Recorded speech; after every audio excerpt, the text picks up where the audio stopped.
The patter of rain against my windowpane was a lullaby, soothing my weary mind as I nestled into the folds of my blankets. The darkness outside was only punctuated by the occasional flash of lightning, casting eerie shadows across my room. Despite the storm raging outside, I felt a sense of calm wash over me as I drifted into the realm of sleep.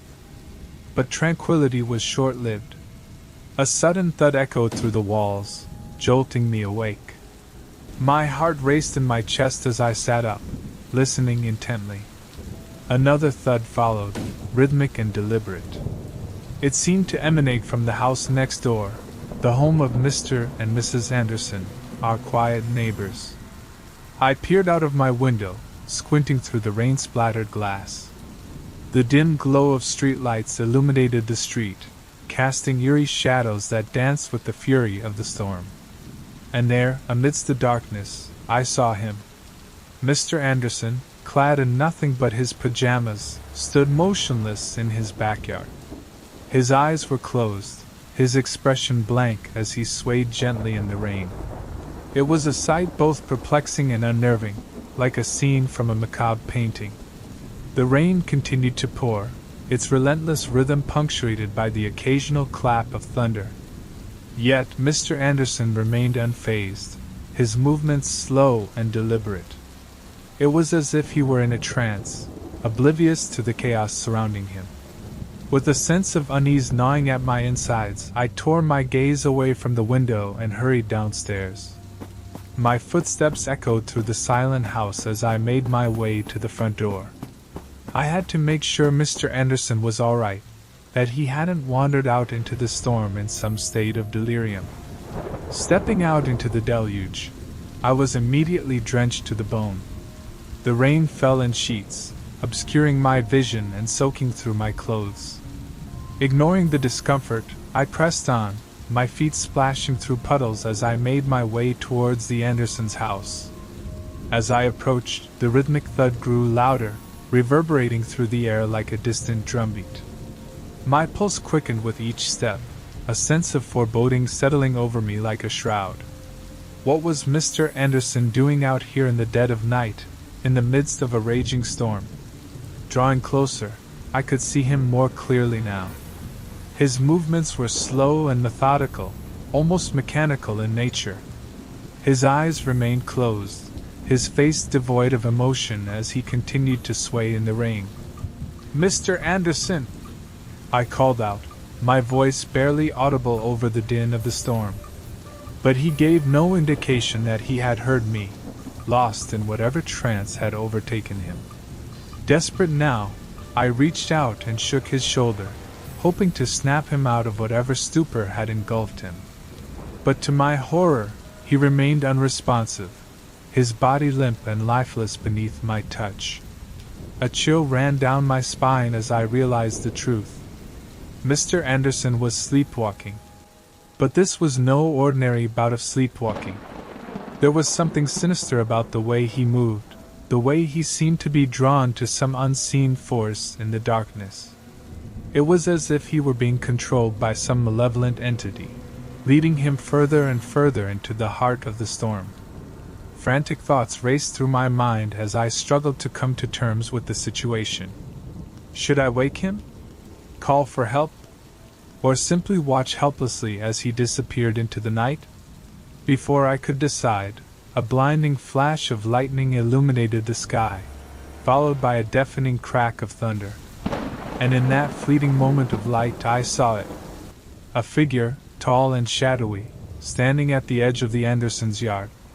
Its eyes gleamed with an otherworldly light, its form shifting and contorting in the darkness. And as quickly as it had appeared, it was gone, swallowed up by the night. A primal fear gripped me then, a fear unlike anything I had ever known. I stumbled backwards, my heart pounding in my chest as I struggled to comprehend what I had just witnessed. Whatever had a hold on Mr. Anderson was no mere figment of my imagination. It was real, and it was dangerous. With trembling hands, I fumbled for my phone, my fingers slipping on the rain-soaked screen. But before I could dial for help, A piercing scream shattered the silence, echoing through the night like a ghostly wail. It was Mrs. Anderson. Without a second thought, I raced towards the source of the sound, my feet slipping and sliding on the wet pavement. The rain continued to fall, a relentless torrent that threatened to engulf me whole. But I pushed on, driven by a sense of duty and desperation. As I rounded the corner of the house, I saw her. Mrs. Anderson stood in the doorway, her face contorted in terror as she gazed out into the storm. But it was not her expression that chilled me to the bone. It was what lay beyond her, illuminated by the faint glow of the streetlights. Mr. Anderson, still clad in his pajamas, stood at the edge of the forest that bordered their property. His eyes were wide open now, filled with a madness that sent shivers down my spine. And in his hand, he clutched something dark and twisted, something that gleamed with an otherworldly light. I watched in horror as he disappeared into the darkness of the forest, swallowed up by the night and the storm. And as the echoes of his footsteps faded into the distance, I knew that I was too late.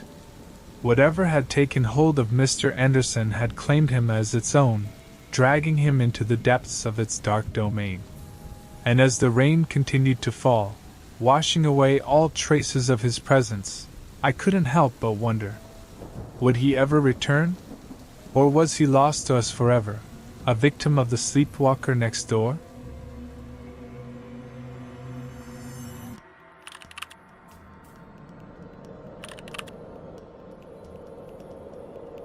The wind howled outside my window, a relentless symphony of eerie whispers that sent shivers down my spine. The snowfall had started hours ago, blanketing the world outside in a thick layer of white. As I peered out into the darkness, I couldn't help but feel a sense of unease creeping over me. It was nights like these when the normal rules of the world seemed to bend and twist, leaving room for the unknown to creep in. Living on Sleepwalker Lane was never easy. The neighborhood had always been shrouded in mystery, with tales of strange happenings and inexplicable events whispered among the residents. But perhaps the most unsettling of all was the legend of the neighbor known only as the Sleepwalker. Nobody knew much about the Sleepwalker.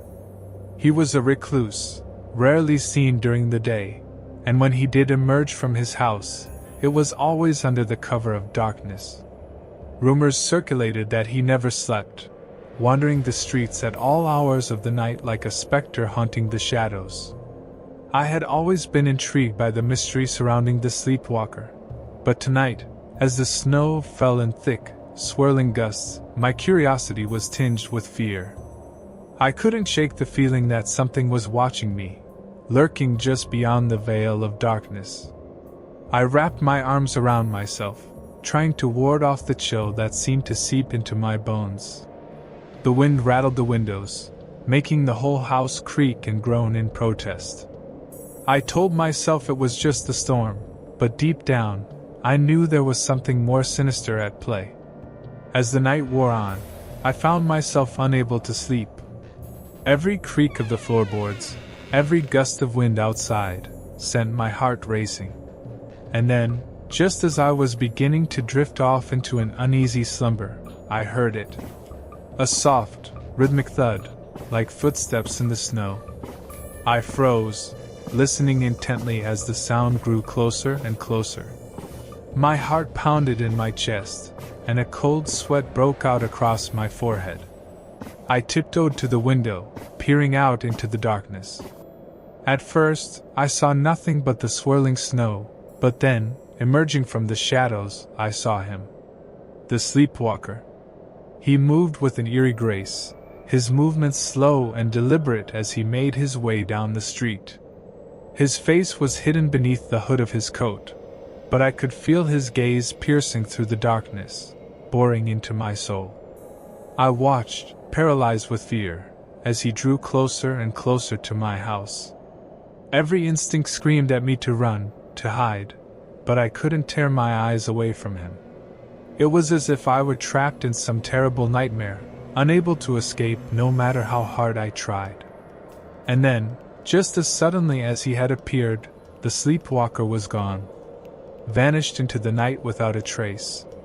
I blinked, wondering if I had imagined the whole thing, but deep down, I knew it was real. From that night on, I couldn't shake the feeling that the sleepwalker was watching me.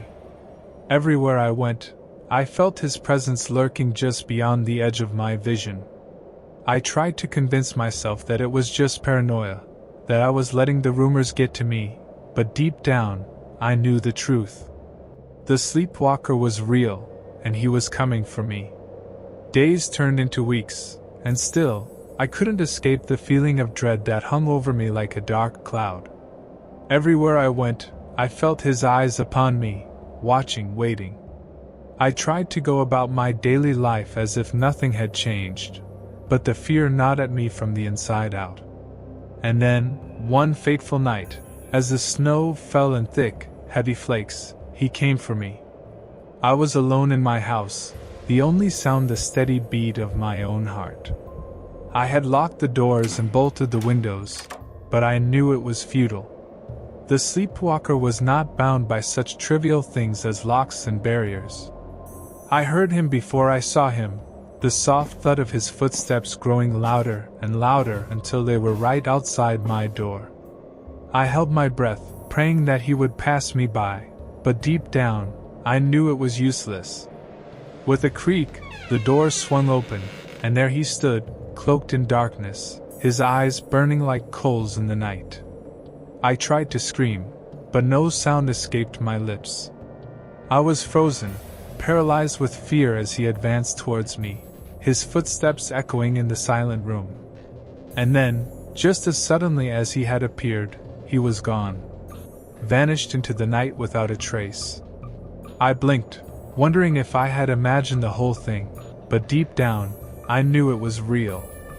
The sleepwalker had come for me, and though he had spared me this time, I knew that he would always be watching, waiting, lurking in the shadows just beyond the edge of sight. And so, as the snow continued to fall outside, I huddled in my bed, knowing that no matter how hard I tried to escape, the sleepwalker would always be there, haunting my every step, a specter in the night.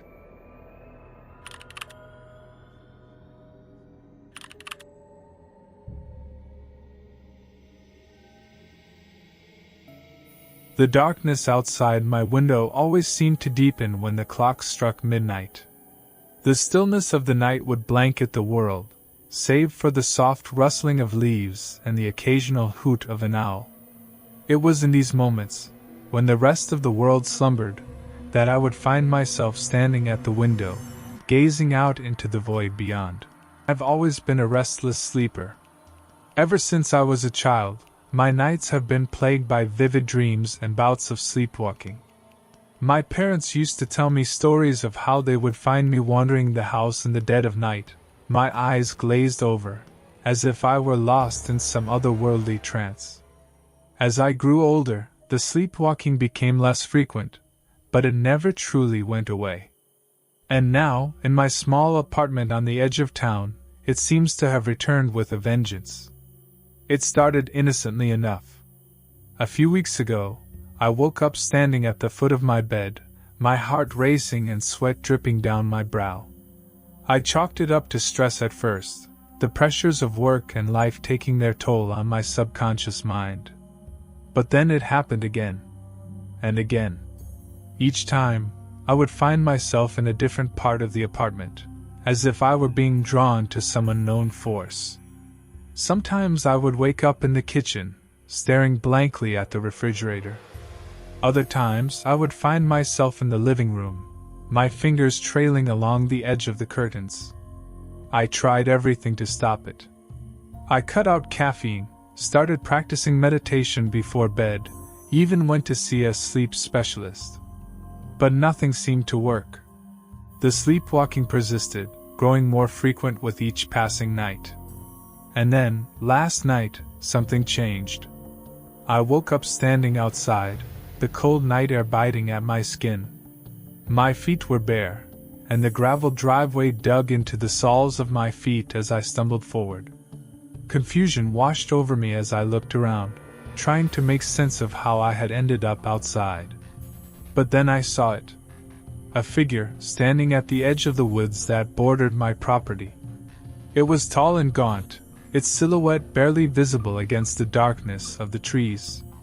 My heart lurched in my chest as I watched it, frozen in place by fear and disbelief. And then, as if sensing my presence, it turned towards me. Its eyes were empty voids, devoid of any light or humanity. They seemed to pierce through me, sending shivers down my spine and igniting a primal fear deep within my soul. I wanted to run, to scream for help, but I couldn't move. It was as if I were rooted to the spot, paralyzed by the sheer terror of what stood before me. And then, with slow, deliberate movements, it began to walk towards me. Each step seemed to echo through the night, sending waves of dread crashing over me. I could hear the sound of my own heartbeat thundering in my ears, drowning out all other noise as the creature drew closer and closer. I wanted to close my eyes, to shut out the horror unfolding before me, but I couldn't look away. It was as if I were being pulled towards it, drawn inexorably into its grasp. And then, just as suddenly as it had appeared, it was gone. One moment it was there, looming over me like a specter from the depths of my worst nightmares, and the next it had vanished into the darkness of the woods. I stood there for what felt like an eternity, unable to move or speak, until finally, the first rays of dawn began to peek over the horizon. With trembling legs, I stumbled back into the safety of my apartment, locking the door behind me and collapsing onto the floor in a heap. I don't know what that thing was, or why it chose to reveal itself to me in the dead of night. All I know is that I can never look out that window again, can never risk catching sight of those empty eyes staring back at me from the darkness. And as I lay here, trembling and alone in the silence of my apartment, I can't shake the feeling that it's still out there, lurking in the shadows, waiting for the next opportunity to reveal itself to me once again.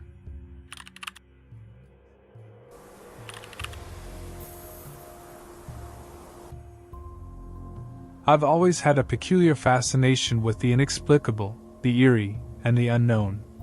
It's as if there's a magnetic pull toward the darkness lurking in the corners of our world, drawing me in with an irresistible force. Little did I know that my curiosity would lead me down a path fraught with terror and despair, into the twisted depths of a nightmare from which I may never awaken. It began innocently enough, on a cool autumn evening much like any other. The air was crisp, the leaves rustled underfoot, and a sense of anticipation hung in the air as dusk descended upon the sleepy town of Willow Creek. I had just moved into a quaint little cottage on the outskirts of town, seeking solace and solitude after a tumultuous period in my life. The cottage itself was charming, with its ivy-covered walls and creaky wooden floors. But there was something unsettling about it, something that whispered of secrets long forgotten and shadows that danced in the corners of my vision. I brushed off my unease as mere imagination, attributing it to the unfamiliarity of my new surroundings. That night, as I lay in bed, the silence of the countryside enveloped me like a heavy blanket. But just as I began to drift off into sleep, a sound shattered the stillness of the night, a soft, rhythmic thud coming from somewhere within the house. I froze, my heart pounding in my chest as I strained to listen. I dismissed it as the house settling, or perhaps a stray animal exploring its new territory. But try as I might, I couldn't shake the feeling of unease that settled over me like a shroud. The next morning, I awoke to find myself sprawled across the living room floor, disoriented and groggy. I couldn't remember how I had gotten there or why I had left the comfort of my bed in the middle of the night. I chalked it up to sleepwalking, a phenomenon I had experienced sporadically throughout my life but never with such intensity. As the days passed, the incidents of sleepwalking became more frequent, each time leaving me feeling more exhausted and drained than the last. I would wake up in strange places, outside in the garden, in the attic, even once perched precariously on the edge of the roof. It was as if some unseen force was compelling me to wander aimlessly through the night, trapped in a waking nightmare from which I could not escape. But it was not just the sleepwalking that disturbed me. Strange occurrences began to plague the cottage, subtle at first but growing more sinister with each passing day. Objects would go missing, only to reappear in places I knew I hadn't put them. Shadows seemed to dance in the corners of my vision, fleeting and insubstantial yet undeniably present. And then there were the whispers, the soft, insidious murmurings that filled the air like a chorus of malevolent spirits. They spoke of things long forgotten, of ancient rituals and unspeakable horrors lurking just beyond the veil of reality. I tried to ignore them, to convince myself that they were nothing more than figments of my imagination, but deep down, I knew the truth. I was not alone in the cottage. Something was watching me, something ancient and malevolent that hungered for my soul. Desperate for answers, I turned to the townsfolk for help, but they regarded me with suspicion and mistrust, whispering amongst themselves and casting wary glances in my direction. It was as if they knew something I did not, something dark and terrible that lurked just beneath the surface of their idyllic little town. But no matter how hard I pressed them, they remained tight-lipped, refusing to speak of the secrets that lay buried in the town's murky past. It was only when I stumbled upon an old journal in the attic of the cottage that I began to uncover the truth, a truth so horrifying that it threatened to shatter my very sanity. The journal belonged to a woman named Sarah Montgomery, who had lived in the cottage over a century ago. As I pored over its yellowed pages, I discovered that Sarah had been plagued by the same sleepwalking episodes that now tormented me, driven to the brink of madness by the whispers that echoed through the halls of the cottage. But it was not just Sarah who had been affected. The journal spoke of a dark entity that dwelled within the walls of the cottage, a being of pure malevolence that fed upon the souls of those unfortunate enough to cross its path. It had been summoned into existence by a coven of witches who had once called Willow Creek their home, bound to the cottage by a blood pact forged in the fires of ancient magic. As I read on, my blood ran cold with terror. According to the journal, the only way to banish the entity was to perform a ritual of exorcism, a ritual that required the blood of the one who had summoned it in the first place. I knew then what I had to do, knew that I was the only one who could put an end to the nightmare that had consumed my life. Armed with the knowledge contained within Sarah's journal, I set about preparing for the ritual, gathering the necessary ingredients, and steeling myself for the battle that lay ahead. The whispers grew louder, more insistent, as if sensing my intentions and seeking to thwart them at every turn. But I would not be deterred. With trembling hands and a heart heavy with dread, I began the ritual, tracing ancient symbols upon the walls of the cottage and chanting the incantations passed down through generations. The air crackled with energy, thick with the scent of blood and magic as the very fabric of reality seemed to warp and shift around me. And then, in a blinding flash of light, the entity emerged from the shadows, a writhing mass of darkness and despair that hungered for my soul. I stood my ground, my will fortified by the knowledge that I alone held the power to banish it back to the depths from whence it came. With a final cry of defiance, I plunged the dagger into my own heart, offering up my blood as the ultimate sacrifice. The entity shrieked in agony as its hold on the cottage was broken, dissipating into nothingness as the darkness receded and the light of dawn flooded through the windows. As I lay dying on the cold wooden floor, I knew that my sacrifice had not been in vain.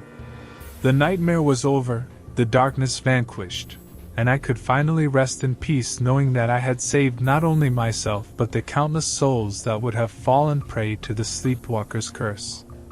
And as the last vestiges of life slipped away from me, I closed my eyes and let the darkness take me, knowing that I had faced my fears and emerged victorious in the end.